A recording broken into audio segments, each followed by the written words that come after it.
Sir আরেকটা একটু gynaecology ডিপার্টমেন্টে চলে গেলেও এটা নিয়ে আমি অনেকগুলো ভিডিও দেখেছি।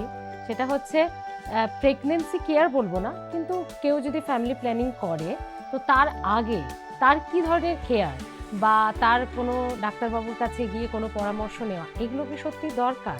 একদমই দরকার। মানে আমি যদিও গাইনির লোক নই, তবু এইটুকু তো যে কাউকে বলা উচিত। মাধ্যমিক কিছুদিন আগে আমি দেখছিলাম, মাধ্যমিকেও শেখানো হয় যে মানে কুণ্ডলী কুষ্ঠি এগুলোর আগে অবভিয়াসলি যারা বিয়ে করছেন, মানে তারা যতই একে অপরকে চিনে থাকুক না কেন, তাদের কিন্তু কিছু বেসিক পরীক্ষা নিরীক্ষা দেখা উচিত, যেরকম সেরোলজি মানে কোনো সেক্সুয়াল ডিজিজ আছে কিনা। কারণ বিভিন্ন সেক্সুয়াল ডিজিজ আছে যেগুলো এক পার্টনার থেকে আর এক পার্টনারের মধ্যে যেতে পারে, তাহলে সেগুলোকে আমরা আটকাতে পারি। দ্বিতীয়ত বিভিন্ন জেনেটিক রোগ খুব ইম্পর্টেন্ট, যে থ্যালাসেমিয়ার মতো জেনেটিক রোগ। তো অবভিয়াসলি সেই জেনেটিক কাউন্সিলিংও কিন্তু বিয়ের আগে করা প্রয়োজন।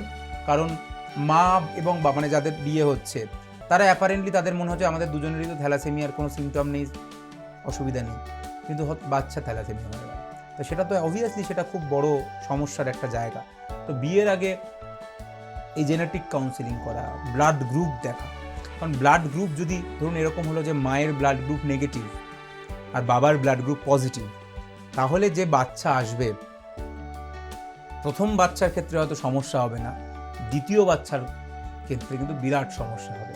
তাই এগুলো সমস্ত কিছু দেখা, ব্লাড গ্রুপ, সেরোলজি থেকে শুরু করে কোনো সেক্সুয়াল ডিজিজ আছে কিনা, জেনেটিক কাউন্সিলিং করা, যেখানে থ্যালাসেমিয়ার মতো রোগকে আমরা আটকাতে পারি, অবভিয়াসলি এই জিনিসগুলো তো দেখা উচিতই উচিত।